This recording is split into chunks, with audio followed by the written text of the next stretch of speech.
will say, oh, let me accept that. I will say that if a question pops into your mind as I'm presenting, go ahead and pop it in the chat.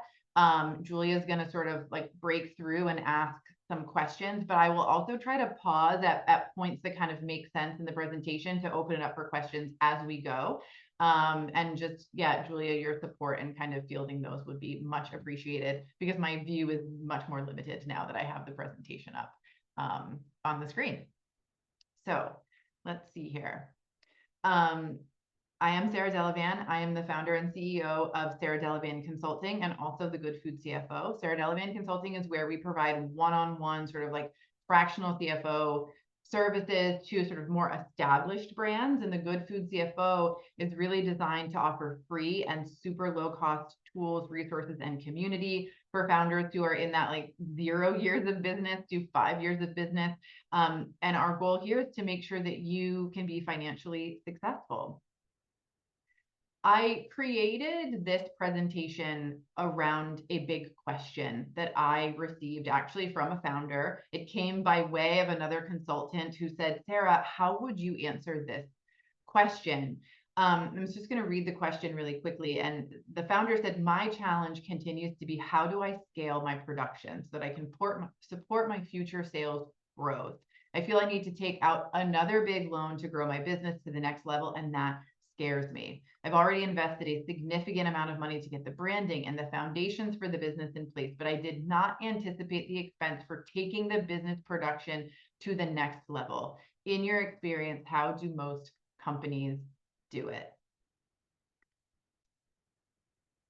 The number one reason that businesses fail is because they run out of cash. And that founder, some context was that she needed to grow her production in order to increase sales, in order to pay herself, a living wage, and in order to keep the business going. But the reality of doing that was that she didn't have any money in the business to buy more ingredients and more packaging to increase that production, to grow those sales. And she was frozen a bit. She was frightened. How do I do this? I feel as though I'm sort of running out of cash over and over again with each phase of growth in my business.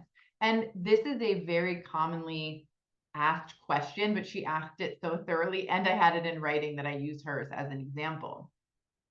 One of the reasons I think that founders find themselves in this situation and that so many food businesses fail and do so as a result of running out of cash is because there's extreme lack of transparency in the food industry. Not only in like, where does our food come from and who is producing it and all of that, when we think about, big CPG, I said there's a CPG brand here, big CPG like General Mills and things like that. But there's a lack of transparency in how the food industry works as a business. How much money does a retailer take when they're selling your product on your behalf? Then what does it look like in distribution? What is food service like? What does it really cost to do these things? And should my margins be the same as General Mills, or do they need to be different, right? There's not a lot of resources specifically for non-restaurant food businesses, and the resources that do exist usually focus on those big businesses like Tyson, right? General Mills, I will keep repeating that name because they're just so ingrained in so much of what I see founders doing. Traditional business media, business school, business books, they primarily focus on big business. They can talk about entrepreneurship from time to time, but they use big business as an example. And I'd like to share that I have an MBA, not to tout that I have an MBA, but to say I have one, and it took owning my own business. It took working with founders for over 10 years to really understand what do small business owners need to do to be successful, because it is not mimicking what I learned in grad school. And the kicker is that I had like a double major in grad school of entrepreneurship and finance. And even still, I didn't walk away knowing what I really needed to know to be successful. And part of what it takes to be successful is doing food business differently. And we're going to talk about what exactly does that mean today. But it starts with setting your own financial goals, your own financial targets, those that are going to create positive cash flow, profitability, and financial wealth for your business. I know that some folks here may be based in Maryland. I saw that someone was in Oregon. I'm based in Los Angeles, California. where you are is going to impact what your goals look like, what your targets look like, right? Because your rent is different, your labor, minimum wages and things are going to be different. The type of business that you have is going to create different targets and goals for you financially as well. So I also want to say that no two people here today will have the same targets or have the same goals for their business. And as we talk about some of the specifics, there is no right or wrong answer. I want you to most walk away with the ability to critically think about what do you want and what do you need and how can you help structure your business to create that. Who am I? Aside from a fractional CFO now, I'm a former good food business owner myself. I was also a buyer and a food and beverage director.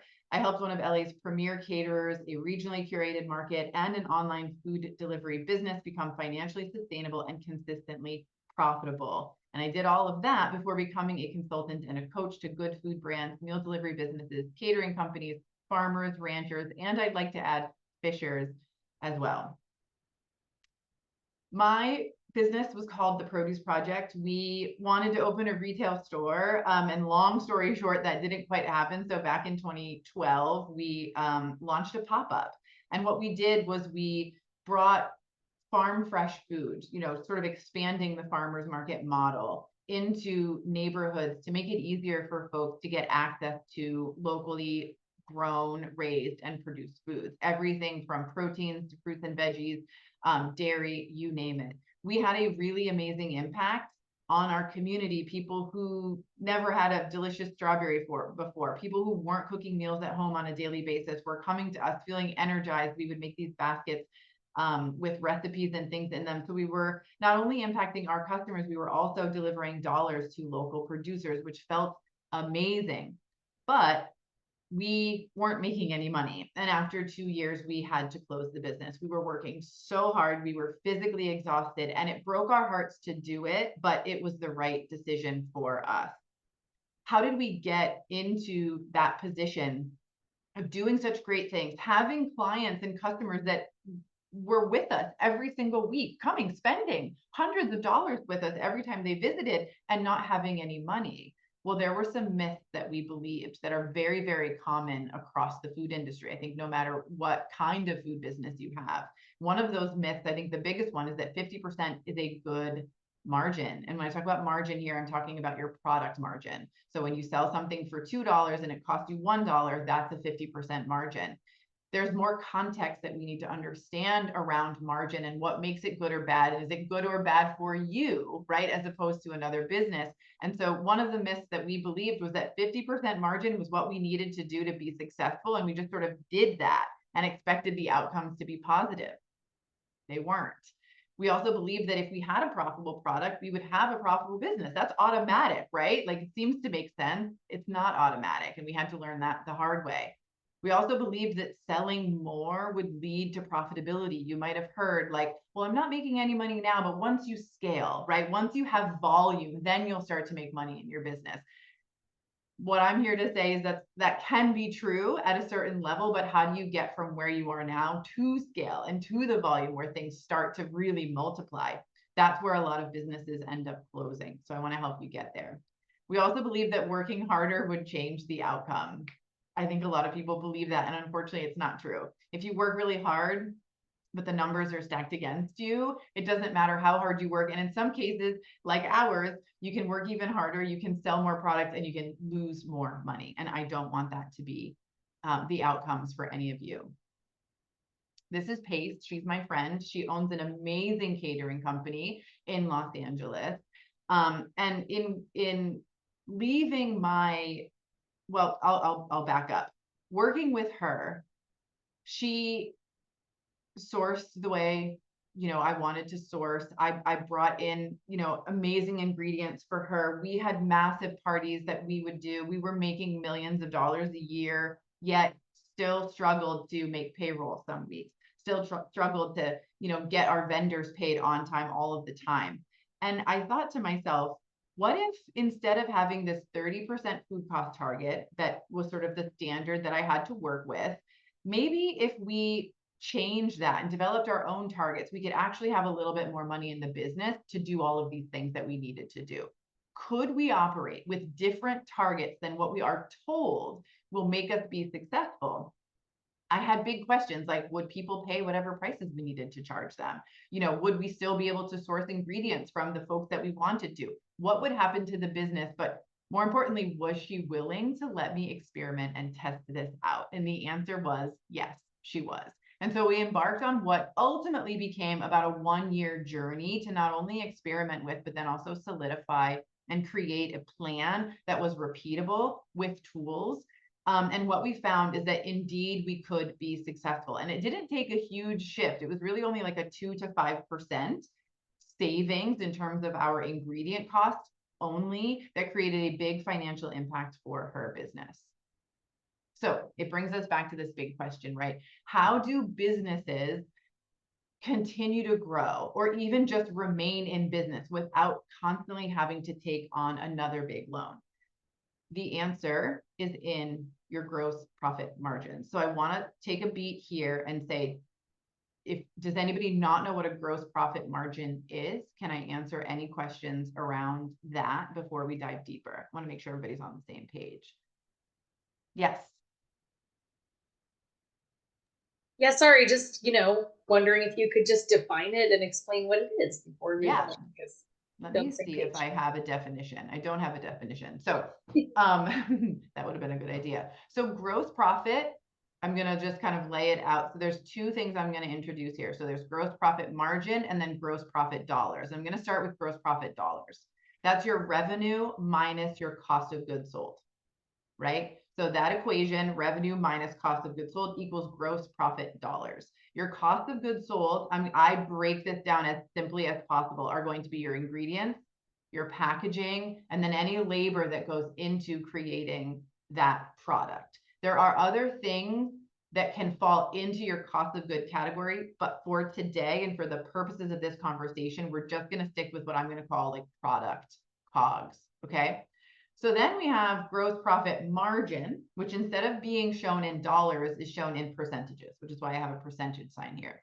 So once you calculate revenue minus cost of goods sold equals gross profit dollars, you can take gross profit dollars and divide that by your top line revenue, so that revenue number, and that's going to give you a percentage.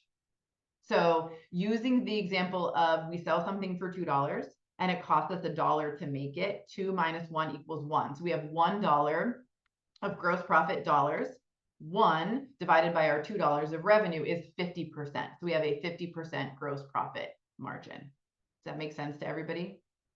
Amazing. The folks that I can see are shaking their heads, so I'm going to keep moving forward, but follow up and clarifying questions, you can pop them in the chat. So these numbers aren't just like, numbers to look at. They're numbers that really mean something, and they actually have a massive impact on your business. They are a predictor of cash flow, a predictor of profitability, and a predictor of how much you will need to rely on and leverage debt to grow your business. Now, I'm picking on General Mills again because they're like a recent company in recent conversation. But if you think about General Mills, they have access to a lot of debt, right? Lots of bank loans that they can utilize to buy things. Small businesses don't typically, right? I know a woman who has a multi-million-dollar vegan cookie company. I was speaking with her yesterday. They've been in business for over 10 years and she cannot get a bank loan. So not only do we not have access to the size, the amount of debt that big businesses have access to be able to kind of utilize to run their businesses, some of us don't have access to that money at all. And so it can be extremely limiting to our ability to build and grow our businesses, which makes it even more important to have really good gross profit margins and gross profit dollars. So I'm going to lay this out like in a real world example for you all again here. So this is someone who's selling direct to a consumer. So you might do that at a farmer's market. You might do that on your website. You might have a brick and mortar store where you're selling your product, right? Let's say you're selling your product for $7 and your ingredients, your packaging, and your labor, so your product COGS total $3.20. Your gross profit dollars are $3.80. That's 7 minus the 320 gives us 380. And our gross profit margin is 54%. Now, most people, most experts, even in the industry, are going to say 54%, that's amazing, good margin, that's so good, that's right where you want to be. Now, that might be right where you want to be if you want to stay in direct to consumer sales, right?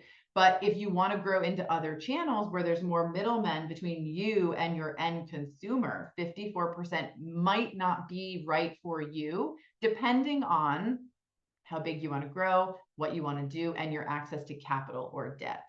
So my question is, and this is where that critical thinking comes in that I want everybody to kind of leave here doing, is will this $7 retail price support sustainable growth and reaching your financial goals is what I have here, but also your business goals? Here's a critical concept that I want to add to what I just showed you. When you have a product, and in this case, I'm using different numbers. Let's say it costs $1.25 to produce your product. Ingredients, packaging, labor, it's all I'm dealing with here. And you sell it for $2.50. Your gross profit margin is 50%. Your gross profit dollars per unit is $1.25.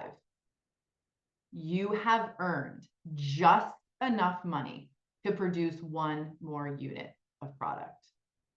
That's it. This is a concept that is not taught anywhere. We think, oh, cost of goods sold, we already paid for that. So we get to hold on to that full $1.25 or that full $2.50, I should say, to do with what we want. But if you think about the origin of your business, right, early days, you've either invested money into the business yourself, you've taken a loan from your family, maybe a loan from the bank if you have that privilege. Maybe you have a credit card like I did when we were starting our business that we relied on to get things going. That money usually needs to be paid back. So if you borrowed $1.25, let's say you put it on a credit card just for simplicity terms, and you earn $2.50 from the sale of your product, you have to pay that $1.25 back to the credit card. And if you didn't use a credit card or you don't have a loan that's requiring repayment right now, that payment might not be due today, but somewhere down the road, that money is going to have to be paid back.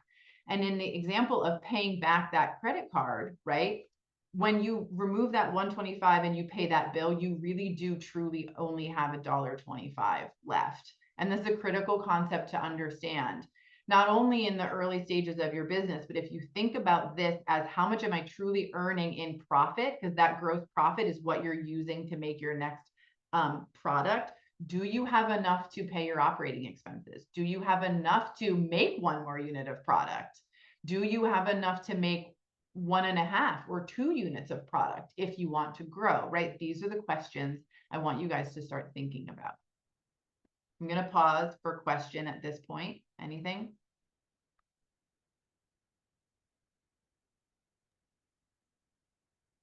I'm going to chime in and just say, because this is a question that we talk about a lot, with our vendor partners, but people will ask us specifically, like, when I'm making a packaged product, how best do I calculate labor as a part of that, right? Because some of them, have labor that are assisting with multiple product lines, so on and so forth. So I'm going to put my vendor cap on and ask you that question, Sarah. Yeah, I think that's a great question. I think it's really important to do a time study, right? Fancy word for track the amount of time it takes you to make, I'm going to say a batch, just to kind of put it in like a pretty, vanilla term. So let's say you're making a batch of cupcakes, okay? How long does it take someone or 2 people, so take that into consideration too, to go from start to finish, right? Yes, there may be maybe your batter has to rest. I don't know why that would have to happen with cupcakes, but let's just say that it does, or that they need to chill right before you frost them. So while they're chilling, maybe that's when the frosting gets made, or while they're chilling, maybe that's when you're building boxes, or while they're chilling, maybe that's when you're doing the dishes, right? Pay attention to how it all works together, but do basically a time study, track the time it takes to make that batch. You'll get a total time, you'll get a total cost, right? So let's say time times, the labor cost per hour is going to give you a total labor cost. And then you can divide that by the number of cupcakes that you make in a batch. You now have your labor cost by batch, and you also have your labor cost by either individual unit, or let's say you sell them by the dozen, you can multiply that and get it by the dozen. A lot of people skip that step, or it's you as the founder doing it. So you're not doing a time study, especially if you're not paying yourself. I highly encourage you to do the time study. I shouldn't say no one. Few people are going to enter your business as a support person and be able to do things as quickly as you in the beginning, but you'll be able to set a benchmark for, hey, I'm able to produce this many cupcakes in a day. And that allows us to be profitable. And I don't want to go too deep into that, but like if we can create 100 cupcakes in a day, our business makes financial sense for us. If we can't, then our business, the margins, the expenses, they're not so great.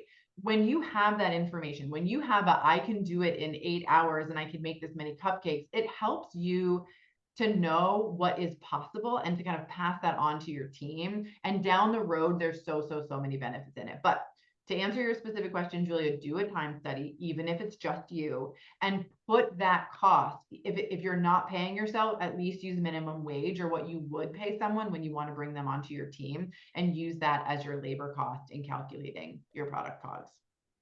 Good? Okay. So now I want to, oh yes, Barb. Sure. I have a question about COGS and pricing. I'm in my first year of business and I'm being very, very conservative with my financial modeling. And I'm looking at a model of a pricing model using fully loaded COGS for me. Okay. So product, labor, packaging, rent, my operating expenses, my farmer's market fees, and that obviously pushes my price up quite a bit. But for me, it's just peace of mind knowing that I can cover those things in my early years. I guess, is that a good strategy to keep going down that road? Or should I eventually, as I grow, then kind of back off into just product, labor, packaging? This is a great question. Thank you for asking it.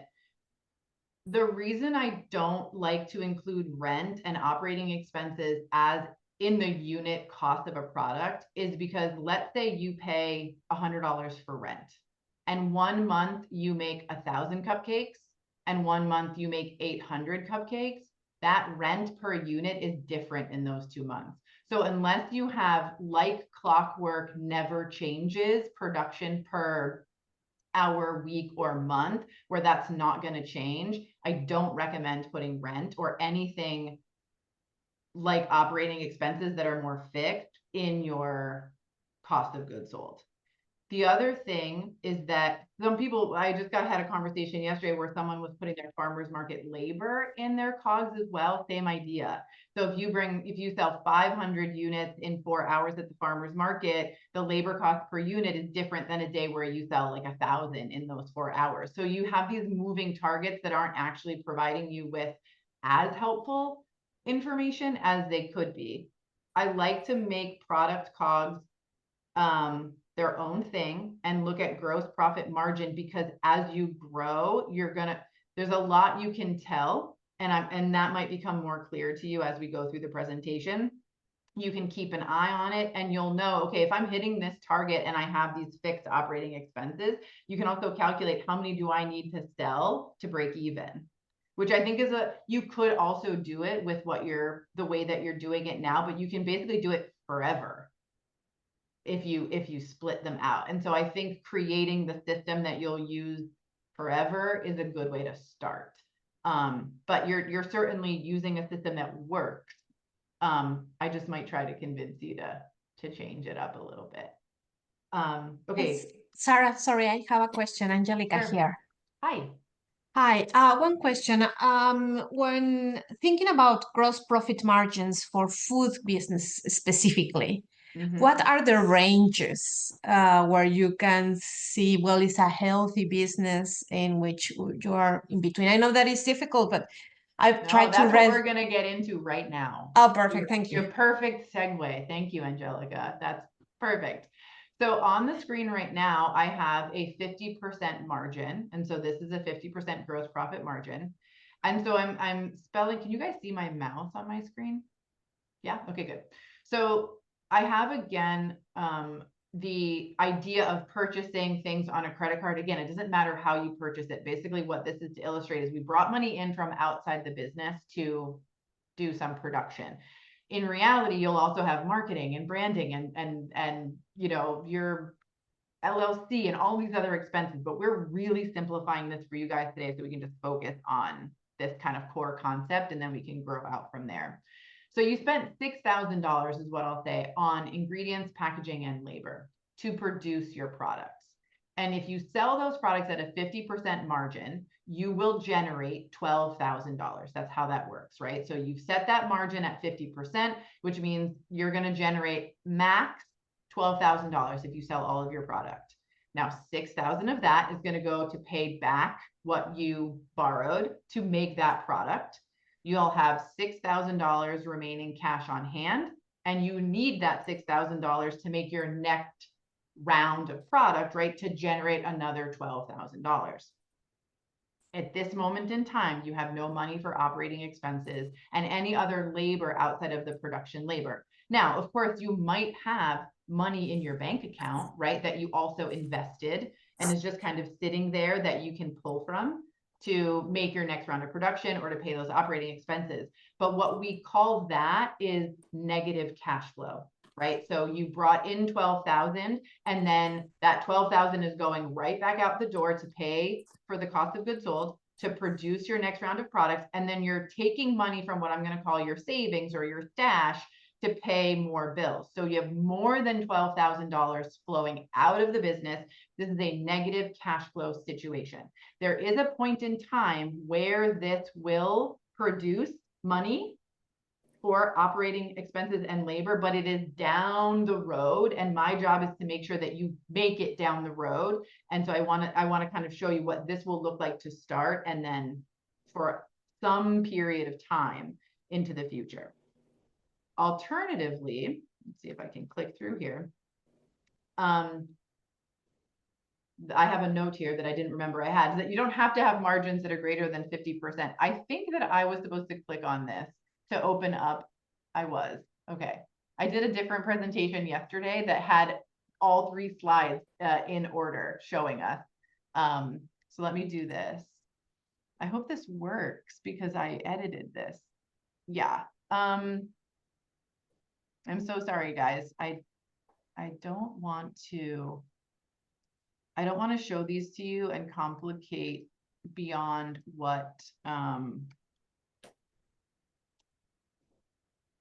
we have here. Okay, so just to start again, 50% margin. Oh my goodness, I'm so embarrassed. This is not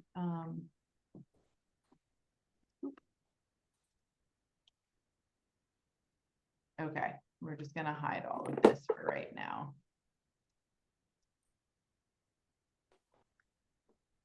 I have a long extended calculator that shows us exactly how long it takes to kind of become cash flow positive when you're in that 50% scenario, but that wasn't my plan to show you that today. I apologize.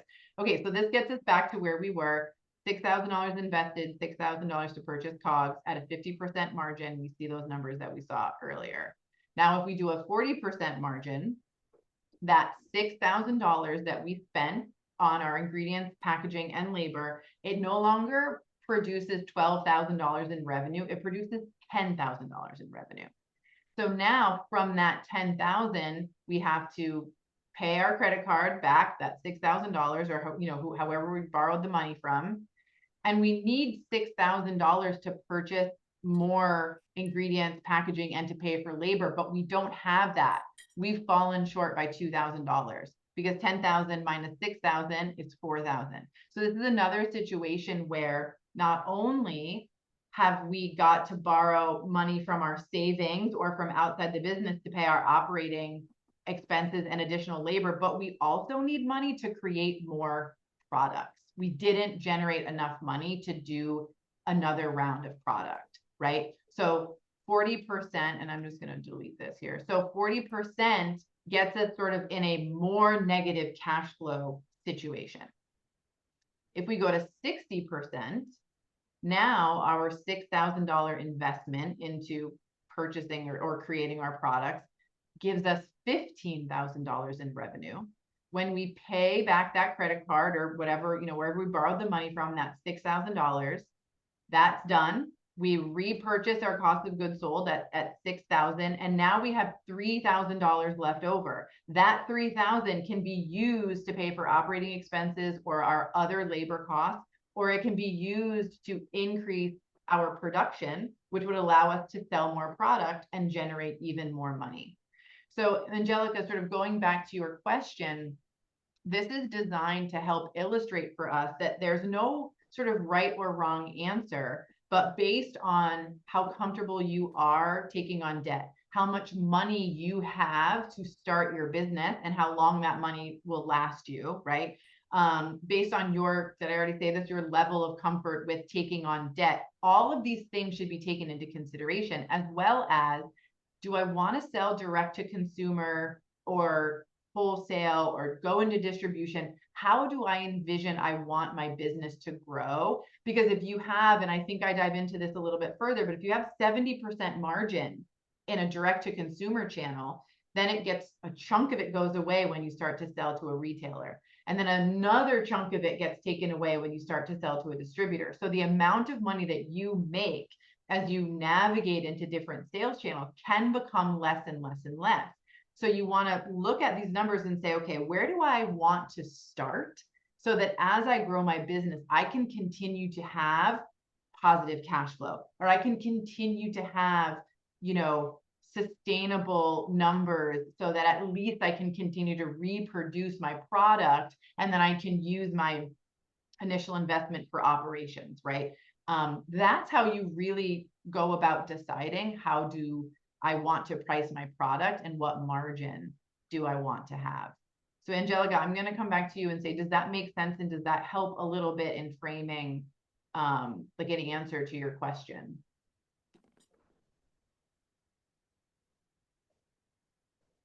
And she might be busy or on mute still. Okay, I'm going to keep going, but if she pops back on, we can. Any other questions in the chat, or anybody want to ask any other questions here? Because that's a lot to kind of take in. Hi, Sarah. This is Curtis here. Hi, Curtis. I'm a rice farmer who mills his own rice, and I save my own seed. And just thinking about cost of that, it strikes me that it's not the same as how much I would sell the rice for. So how do I disentangle that? It's not the same as adding the, I guess, the value added product of milling the rice. It's raw patty rice that I'm saving, but I'm also losing money by not selling it, I guess. So I guess I don't know quite how do I make that into a cost for myself. So you paid for the initial seed and then you grow it. So there's cost in that, right? Right. So I think those are your cost of goods sold. So even if you save it, there might be zero ingredient costs, if that makes sense, but then you'll still have like labor and other inputs to grow the rice that would then become the new cogs for that next round of rice. Does that make sense? Yes, thank you. You're welcome. Sorry, Sarah, I have another question also Sure. related to costs. What about shipping? If you sell directly to consumers, shall we include it also in the cost of goods sold? Yes, so when you go, so this is a very stripped down version again, but if you are selling online or you're selling where you're shipping to a customer, absolutely consider that as a cost of goods sold for that channel, right? So let's say an example, you're selling at farmer's market, that wouldn't be a cost of producing or selling that product. So, or I should say producing or delivering that product. So you wouldn't have shipping there, but you would have it online, just like you would have distributor fees or even transportation if you were like reselling to a retailer or to a distributor. So yes, you would include that. And you would want to make sure that you're calculating your gross profit dollars and your gross profit margin with that shipping cost taken into consideration. Thank you. You're welcome.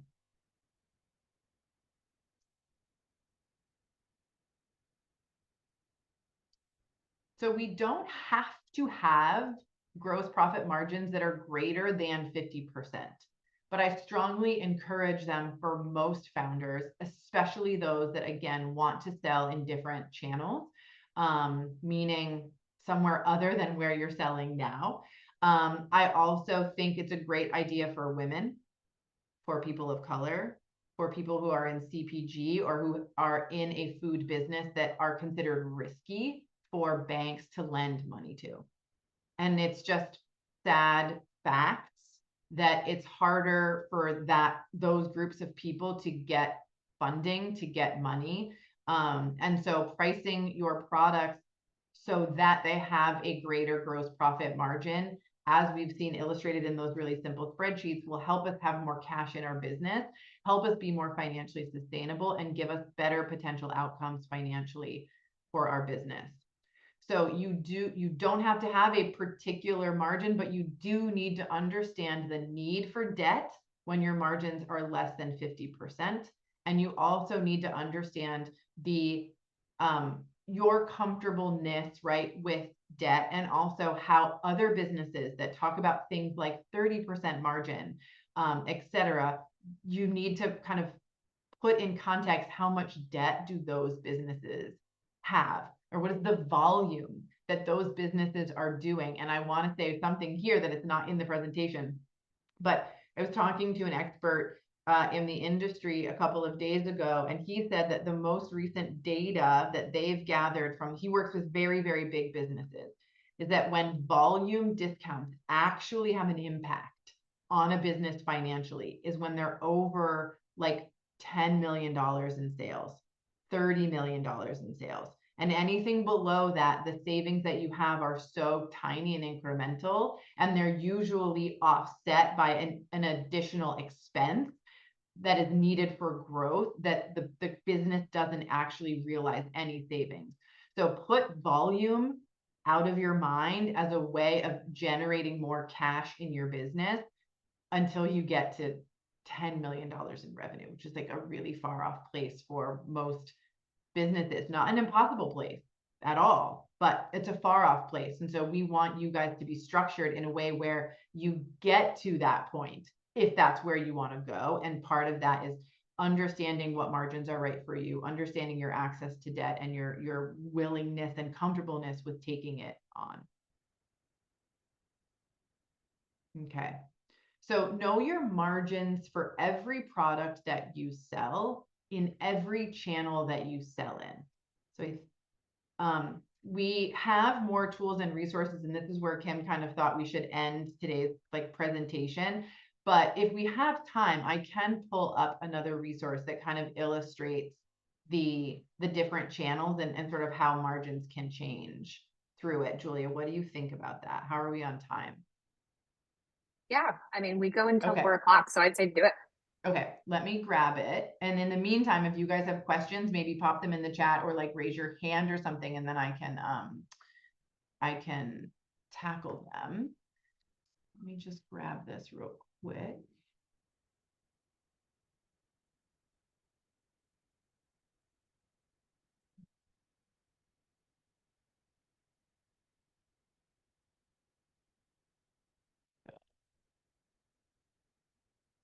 You can see there's a common thread here in what I teach. Okay, here it is. I see a couple hands raised. I'm going to present this and then we'll answer those questions. So here is, I think this might be the exact example that I had given earlier. When you're selling direct to consumer, your product costs $3.20, your retail price is $7. Your cost of goods sold as a percentage of your revenue is 45.7%. But what we're really interested in here is your gross profit margin, which is that 54.3, same as we saw before, and then your gross profit dollars, $3.80. Now, in this example, I have laid out these numbers. This was a true business example for a jam company. They were already selling into retail. So for example, they were selling into local stores that were reselling their jam. So it still costs $3.20 to make that jam. They still were selling it to their end customer for $7, but the retailer takes what's called a margin of their own. And it's usually somewhere between 40 to 60%, depending on how small the business is and what their business model is. But what it meant for this business when the retailer was taking 40% was what the retailer was paying them. So how much money they were now making on their jam, instead of $7, it was now $4.20. So their COGS went up from 45% of their revenue all the way up to 76%. And now their gross profit margin was 23.8 and their gross profit dollars was 1. So they're generating $1 in gross profit dollars to make the next unit that costs $320. That's absolutely going to get you in a cash flow negative situation. And we know now by looking together at the 40, 50, 60% gross profit margin calculations that 23.8 is really going to drive us negative. And we could even pop it into the calculator to see what that looks like. But further than that, they had been approached to go into distribution. And this was regional distributor. And so the regional distributor is going to also take a percentage, a margin on the sale of that product. So the way that that works, and this doesn't have to be distribution, right? Sometimes it's, many different types of channels in the food industry. Your product still costs the same. You still want to sell it at $7 to that end customer. That retailer is still taking 40%, but now on top of that, a distributor is taking 18%. So now the distributor is getting paid $4.20, but the retailer is still paying $4.20, but they're paying that to the distributor. And the distributor is now paying you $3.44. The gross profit margin for this product that started out at 54% is now down to 7%. They were making just 24 cents per unit in gross profit dollars on this product. And so this is a client that came to me and said, Sarah, we're just hemorrhaging money. We knew it was going to take investment to get this product made, to put it into distribution, but now we're just sort of running out of cash.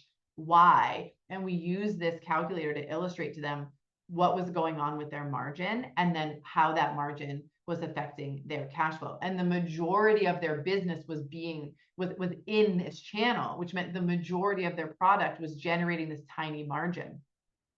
Something else I want to present here is that if you are selling in more than one channel, and let's say you have 54% here and 23% here, and you're selling equally, like 50-50, in terms of like units sold, your blended gross profit margin, as we call it, is going to be somewhere in the middle, right? If you've got 3 channels and you're selling, what would that be, 33% in each channel, you're going to have an average kind of gross profit margin that's somewhere in the middle of those 3 numbers. So if you're selling in more than one channel, and this is sort of like level 2, but you might have a 60% margin in one and a 51% margin in another channel, but overall your blended gross profit margin is high enough that will work for your business, that can be okay too. So every channel doesn't have to be at that same level, but you want your starting point to be healthy for you so that as you grow into new channels, those channels can have the healthiest margins possible. And overall, you'll have a really healthy gross profit margin. Julia, I'm going to rely on you, if it's okay, to let me know who has the first question or how we should address these. Yeah, I'll call on Yusuf. I think Jill also had a question, but she may have taken her hand down. So let's start with Yusuf and then we can go to Jill. Great. Yes. The first question is about when you were saying when we borrow the money, let's say it's $6,000, we borrowed, the profit you said wouldn't be 6,000, it would be like 4,000 instead of now we have that 6,000 to put back into more inventory, getting the ingredients for the cookie. Did I say that right? I just want to make sure I understood everything correctly. Yeah, let me walk through it again for you and for everybody just to make sure. So at a 50% margin, that $6,000 that we borrowed will turn into $12,000 of revenue, and we will have just enough money to pay back that debt and to repurchase another $6,000 worth of product or make it again, right? So we have enough in that situation, but we have nothing extra to put toward our operating expenses. I think you might have been referring to if you sold your product at 40% gross profit margin, that $6,000 that you had to spend to make your product would result in $10,000 of revenue. Right. So after you pay back that $6,000, in debt that you had, you only have $4,000 left. And so Okay, you're about $2,000 short just to make your next round of product. okay. Is that Yes, helpful? And that then was I'll just finish this out. So if you had 60%, you have an extra $3,000. So you can make your next round of product and you have some extra money there for you. thank you. You're welcome. Jill, go ahead. Thank you. I have a question about, I thought, when someone asked you about if you should add the shipping, Mhm. on my website, for example, I sell chocolate, Belgian chocolate fudge, Ooh, and okay. I have a shipping, like if people buy locally or they ship, and if they Mhm. ship, the shipping fee is there. Am I hearing you right? And you saying you actually add the shipping to the individual price per unit and then you charge shipping again? Like how, if you No, could repeat no. that, I Sure. must have misheard you. Yeah. So I want to address a couple of things in there, Joe. So this is a really great question. So what I understood the question earlier to be was, if you ship and there is a cost to shipping, do you include that in your cost of goods sold? And the answer there was yes. So, and in my thinking there is the assumption I made there was that they're either not charging for the shipping in it, like on top of the price they're charging for the product, or in some cases, you might be charging for shipping, but maybe you charge $5, but the true cost is $7, right? You want to account for the true cost of the product, sorry, and the shipping. Does that make sense, Jill? I want to pause there before I go forward. Well, I did hear that, and that's why I have my question. Because if you include, like, sometimes I ship, sometimes people buy locally, sometimes there'll be, people will buy lots of pieces for a wedding, and so I'll do a bulk ship. Got it. So it just depends, but just like anything, I'm trying to think of when people would ship that they wouldn't sell. I guess some people ship and not sell locally at all. But for that, I'm just curious, like per piece, do I add any shipping in? No, Okay. no. So you're going to have your core product cost and you're going to know what that is. And then I highly recommend that you do an analysis of your shipping. So you sound like you're shipping like lots of different sizes of things. A lot of folks will have like certain size products that they ship at a time, and you'll know, okay, this box fits X number of products, and this ships. This is actually highly recommended. I highly recommend this, is like you test ship your product. You pack a box, you weigh it, and then identify like how much it costs to ship to different parts of the country to establish the shipping offer that you're going to provide. If you're shipping locally and it sounds like you're shipping different things to different people, I would actually just determine what that shipping cost is and then charge your customer for it. Does that make sense, Jill? Yeah, that's what I do normally. Yeah, so then you don't have to really mess with putting it in cost of goods sold, because you have your product and you have your COGS, and then you're providing a service, which is shipping, that you'll just bill them for, I'm assuming, to like cover the cost. So you don't have to worry about what we talked about earlier. Thank you so much. Thanks. Yeah, you're welcome. So for someone who is, let's say, shipping chocolate, and maybe you're doing it across the country, just a little like kind of side advice, I like to offer, like on websites, don't have like 1,000 different size boxes that you can like mix and match and ship, because it gets really complicated. You have lots of box inventory, and then your shipping cost can be very different depending on what you're shipping and like where you're shipping it to. But pull together some packages and things that people can buy to be shipped, and know what it costs to ship them, and create a shipping offer. Some people's customers like free shipping, but you build the cost of shipping into the total cost of the price of the product. Other people like to do a flat shipping cost. So like, you buy this product and it ships for $10 flat. And sometimes $10 is more than what it actually costs. And sometimes it's a little less than it costs. And so then at the end of the day, it sort of evens out. So depending on like where you're shipping, what your shipping offer is, that's going to influence how you include those costs in your cost of goods sold calculation. It's such an interesting topic that we actually have an entirely separate workshop just called like the perfect, what do we call it? Like crafting your profitable shipping offer. Because back in 2020, 2021, we were in COVID. Amazon started doing like free next day shipping. Tons of small businesses did that. And we saw lots of people lose a lot of money. So we talk a lot about shipping and shipping offers and how to do that profitably. It can get complicated. It's a lot happening.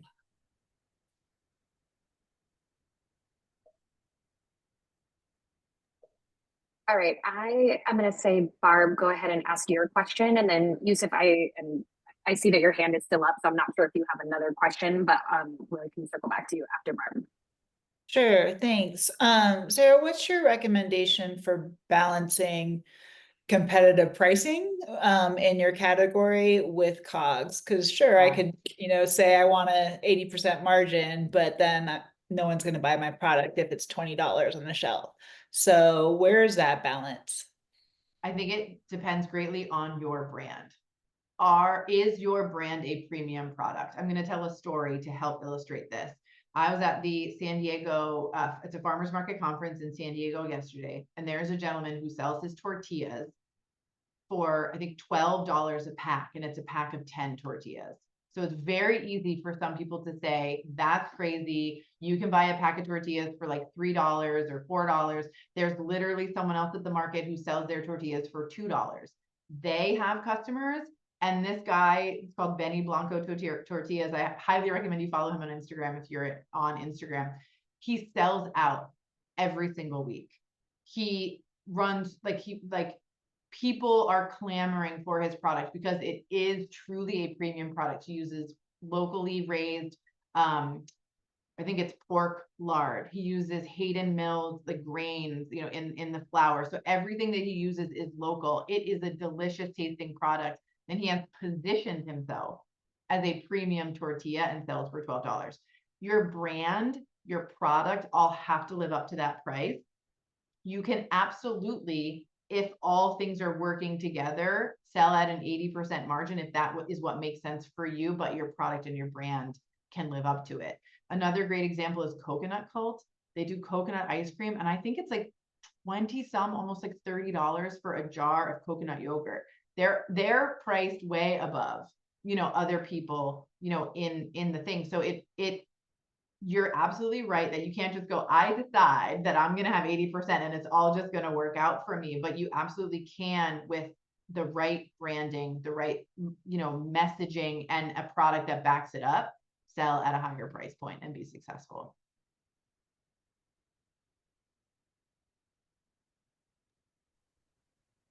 All right, Yusuf, do you have another question?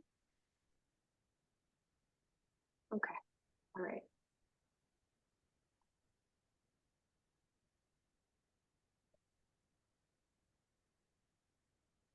Any other questions while we're...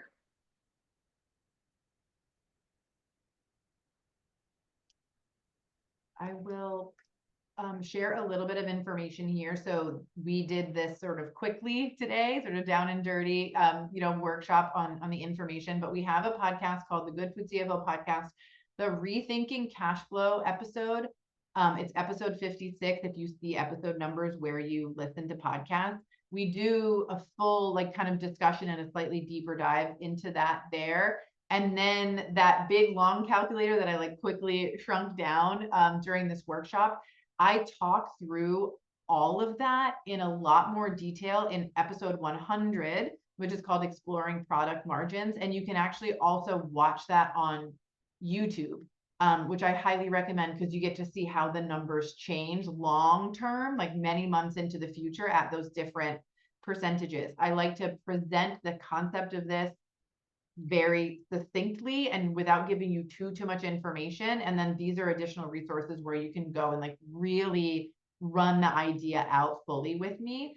And then if you were interested in that perfect pricing calculator, which is this tool here, if you wanted to kind of go, where are my margins now and what would they be if I went into different channels, we have that calculator. And it also has things for Amazon, Bubble Goods, Fair and Mabel, which I know are places that smaller brands like to sell. And so you can run calculations on those margins as well as retailers and distributors. So wanted to just share that with you guys, that if you wanted to dig more into the topic and kind of have an even further understanding, we've got things for you. We're not going to leave you hanging.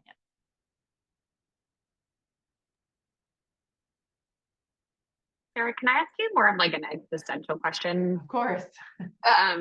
So, I mean, I love what you said at the top when you were introducing yourself, just around the importance of like sustainable and resilient food systems, right? That is similarly why we do the work that we do, is to create more equitable, sustainable, and resilient food systems. And I am not asking you to go down a political rabbit hole on this, but I would say, like, in this current moment, I am thinking a lot about the importance of regional food systems as it pertains to tariffs and other supply chain disruptions. And so I think a question that I ask myself a lot is, given the current and highly consolidated state of our food system, like, what will it take to essentially like reassign value to relationships in our food system, right? Like, that is something that Curate actively promotes, is creating those connections and relationships. And yet with our current distribution, global supply chain, so on and so forth, that kind of human element is largely removed. So like, I'm just kind of curious, you know, from a financial lens, like, how do we continue to like advocate for that value within the supply chain? Yeah. I don't know if I can answer how we continue to advocate for it specifically, but what I will say is that what I advocate for is not growing into a national brand, because it's very expensive. There's not a lot of money in it. And typically that level of growth, you're gonna face a lot of walls that are created by consolidation, but not only that, by the corruption that is the business of our food industry, distribution and things. And I you know, if you look at the Robinson-Patman Act, I always call it the wrong name, but I believe I got it right today. That stopped being enforced back in the 80s. It led to consolidation. It led to the growth of big grocery and to the devaluation of local and small businesses. But what we know, and I actually spoke with Stacy Mitchell from the Institute for Local Self-Reliance on the podcast this week. What we know is that bigger is not actually better, that there's a greater impact, financial savings, and a host of other benefits that exist by banking small, using smaller pharmacies, and by not only as consumers interacting with small businesses, but what I've seen in my one-on-one work is that right sizing your business and being like a local or regional business is actually much more profitable and financially viable than trying to grow really big. And I think that we have lost our way, particularly in big media, that we're promoting like Siete Foods, right? Like quick growth and a sellout. But at the end, that sale means Pepsi has further consolidation in the food industry, in that snack aisle. So how we advocate for it is, my answer is that I do everything in my power through the podcast, through this work, through one-on-one conversations, to say we don't need national brands. We need local brands. We need really good food that is supporting our local economies, that are paying better wages to the employees than any of those big companies ever will. We're not trying to, and this kind of goes back to Barb's question and something that Benny Blanco Tortillas owner said yesterday, we're not racing toward the bottom. We're making connections with where our ingredients come from, not only on the creation side, but then also on that consumer side as well. And we're through those relationships, not only selling food, but really creating change. Additionally, we have to talk to our local policymakers, and we have to create change on the local level, which felt very overwhelming and scary to me until after I talked to Stacy and started to understand, okay, how can I begin to do that in my area? Because the other piece of this is that the cards are absolutely stacked against small businesses from a tax perspective and from other perspectives, again, depending on where you live. And so we're just need to be asking for a level playing field, basically. And I totally agree. That's Stacy's words, and I totally agree with her on that. I so appreciate everything that you just said on multiple levels, and some of the work that we do is also right when we first meet with a vendor, whether it's through our curate courses program or because they're interested in selling into a hospital or a convention center that we partner with, right? We want to learn a little bit of that backstory, their why. You know, we're of many hats that we wear also in like the storytelling business. And, you know, I think the number of businesses that tell us, you know, this is my goal is to be this national brand. You know, I'm not here to say like good, bad, right, and wrong. And some of the work that we do is that as we have kind of vendors in our community who have done both, right, kind of become deeply concentrated as a regional brand or decided to kind of make the leap, really what we just try to do is like illuminate those stories and share those trade-offs because they're very real. And I do think the implications for that level of growth comes at many, many costs, not just financial. But I think it's always just important to like go into this eyes wide open and right size that destination if that story doesn't resonate with what you're looking for. Yeah. I think too, asking the question, why? What, like, why is that your vision? You know, do you believe that there's a hole in the market? Do you believe that this product doesn't exist on the national level? Or do you believe that that's what you should do? A lot of the folks who have come to me like in earlier years, and we see this shifting through the work we do at the Good Food CFO, which is amazing that things have really started to change, was that people were coming to me in dire financial situations saying, I need to turn this business around. By the way, I'm like out of money and out of time. And the reason they had gotten there was because they thought they were supposed to be on this path to national growth. They thought they were supposed to be in Kroger and these, you know, other bigger retailers. And they weren't happy with it. And they needed someone, it seemed like, to say, you can do this how you want. We have a term called Baba Yacht, which stands for building a business on your own terms. And that means your own, the size that you want, you know, at the prices you want, the products you want, all of those things. And that's what we really hope for people to do. I think Barb raised her hand again. So I want to go back to you. Yeah, thank you. I'm just doing that work right now. I mean, my goal is to be a Pacific Northwest brand, sustainable, profitable, small to medium. And you know, what that looks like, that's what I'm working on right now. But can you give some examples of regional brands that have not necessarily gone national and retracted, but have built up from local to regional? Yeah, I will give you one that also retracted. I'll give you two that retracted. So I work with, and she's been on the podcast, so I feel fine telling the story, but I work with a woman who owns a pasta company. And so when I met her, she had a very tiny storefront that was just sort of an extension of where she made the pasta. And her pasta was going out to local restaurants in a fresh format and then out to local kind of boutique retailers, but then also Whole Foods and Jimbo's and other retailers through distribution. And the reason she came to me, was because she was struggling with cash flow. And so she said, Sarah, will you help me figure out like what are my margins? How do I change this? You know, and I want to grow. And she really felt like she wanted to grow, but she needed to make the numbers work. Constantly, every time the bank account would have some amount of money in it, it would be time to order another round of boxes, and it would be 100,000 boxes that needed to be ordered, and it would wipe her out of cash. And where she landed was that she didn't feel good about needing to take on the money because she couldn't really see like how, like where the money started to be cash flow positive again, and not being able to see that made her uncomfortable taking on debt. And she has parents who felt like, hey, we'll help you, we'll give this to you. But it reached a point where she was like, I don't feel like I can say yes again. The other thing she realized was that she wasn't happy in her day-to-day. So Julia kind of touched on this too. And it was like, I'm talking to distributors. I'm dealing, in her case, with retailers who are raising the price on shelf and just finding out about it by customers being upset with her that her prices were raised at Whole Foods and she had no idea. And by the way, she wasn't making anything additional as a result of that raise. And she was like, I miss being a part of community. I miss like interacting with people.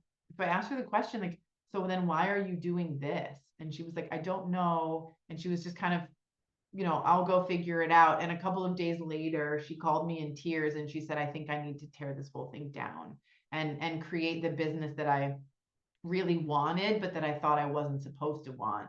And she did just that. In January of, I think it was 2024, she pulled out of distribution. She revamped her store. So it was now like really a full-fledged Italian market in Pasadena, California. And it has changed her cash flow almost overnight. When we talk about like not having enough, like not having 3 weeks of cash in the business, and now we've got over 50, 60K in the bank at any given time. And that's also, by the way, after struggling through a fire here in California. Her P&L took a little bit longer to kind of like catch up with the cash change, but everything about how she spends her days, how much money she has in the bank, everything changed when she right-sized her business, but also aligned it with like what she wanted. Another example is a tortilla company out of Vermont. They really felt like going national was the right move for them. And they did that to the tune of $25,000 plus in investment in growth and things like free fills and all of that kind of stuff. And they struggled with actually getting their product on shelf, even though it was in distribution, which is a real, issue that you can run into. And they just didn't have the sales numbers to kind of warrant continuing to go. And so they too retracted and just focused on being regional, focusing on food service in their area. And they're also happier with the ability to connect with people and be a part of their community and have more money in the bank as well.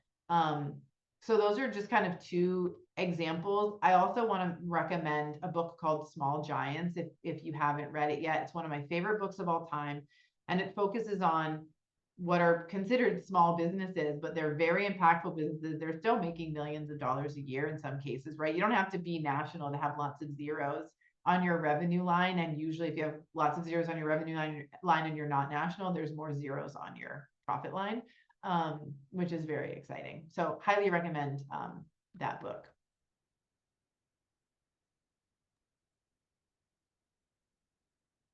Well, cool. I think, let's see, Jill has just raised her hand. Yeah, I Let's just go have ahead. a quick question while we still have a few minutes.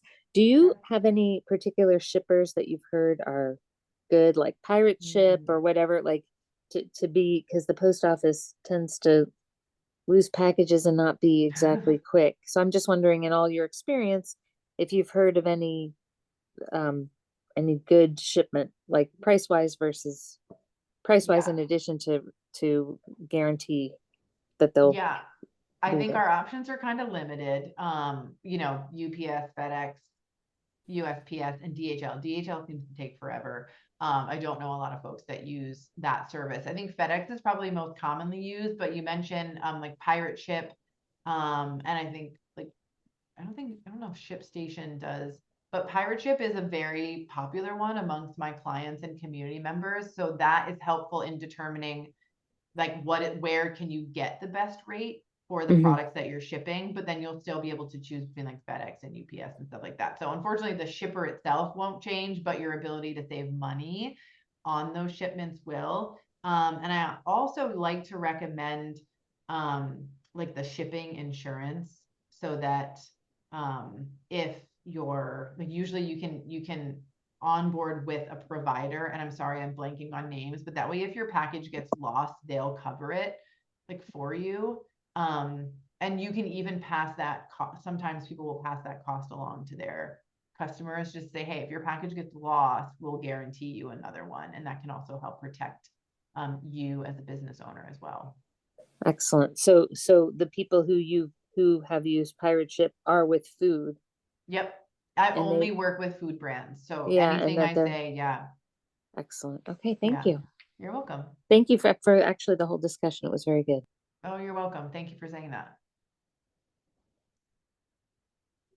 Sure, and I don't want to cut short the discussion, but I did want to just interject really quickly to give you all, this has just been such a helpful workshop, and I just want to say, Julia and Sarah, I mean, I just learned so much. I don't know about you all doing all this back of the napkin math and really want to dive in. We are going to totally share out this recording and also the resources that Sarah has shared. But if you wouldn't mind, you all, go ahead and click the survey link that I'm going to drop in the chat. So that you can go ahead and fill out our survey, give us a little bit of feedback, tell us what we can do better, and tell us, obviously, how to keep serving you. I mean, Moco Made, we're all about, building that local food system which is why I so appreciate this discussion. In our national politics, obviously we have the whole like rising anti-corporate sentiment, national boycotts being announced. I mean, it's also springtime, so people are always more excited about buying local in the springtime. There's just never a better time to be in the local food system. So just really appreciate this discussion, and appreciate all of you for building that local food system. And we at Moco Made are totally here for you. Want to keep soldiering forward, and all sorts of cool promotional opportunities this year that we are planning. But yeah, we have time for a few more questions. I see that Sarah has put in the Small Giants book that I know I'm going to be looking up. So, yeah, sorry to interrupt you, but Julia, I thought, thank you for putting in the podcast links and an Amazon link. And for anybody who's interested in an independent bookstore option for buying Small Giants or any other books, we work with bookshop.org. So that link there, it should take you to Small Giants, and then 10% of the revenue goes to independent bookstores. So it goes into a pool, and then it goes to, because we work with folks all around the country, we didn't specifically work with one bookshop in LA. So the money goes into the pool. So just wanted to put that option there as well. I tried going directly to the book website, and then it said it wasn't stable or something. So thank you for putting I'll say different / better than Amazon.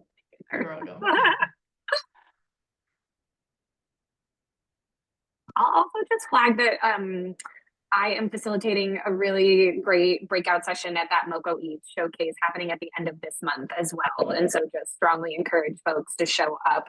It's a 2-day event, but Monday the 31st is going to be the industry facing portion of the event. Lorian and Esther, I know you can speak better to it, but I've got a few wonderful Moco Made businesses on the panel, and we'll be kind of discussing navigating small business life, particularly as a food business. So would love to meet any of you who are available and want to join that event at that time too. Thank you. And I just yes, Julia, I echo the invitation for all to join that panel and join the event and get in touch with us. We hear that for vendors, there's now a wait list for vendors who are going to provide samples, but we just get in touch with us if you want to join us on the panel and join us in the panel session. I wanted to also invite you all to a session we're having tomorrow with University of Maryland Extension Food Safety Agent Carol Allen. And I'm going to go ahead and put the link in the chat. She is going to detail how some of the new food safety laws that are going to be taking effect in 2026 may impact small food retail in terms of how to label differently, and et cetera. So if you want to join us on that, to the link in the chat. And I want to thank you, Julia, and Curate for asking me to be a part of this. I just absolutely love these sessions, and I'm so grateful. I just kind of went through the chat and hearted everybody's comments, and thank you for sharing your websites with me. Please feel free to pop those in the chat too. Love to spread the word about other, small food businesses, farms, ranchers that we can support and talk about. So I feel so honored to be here. The combined, and similar missions across organizations, it just makes my heart so happy and makes me believe in a better food future for us here in the US. So thank you for all of the hard work that everybody here is doing. It means a lot. Well, thank you. No, we really appreciate it. And we will be in touch and just keep on soldiering forward, building that local food system. Yeah. So thanks so much, Julia. Thanks so much, Sarah. You all have a really lovely day. You too. Bye. Thank you so much. Grabbing links. Bye-bye. Thank you so much.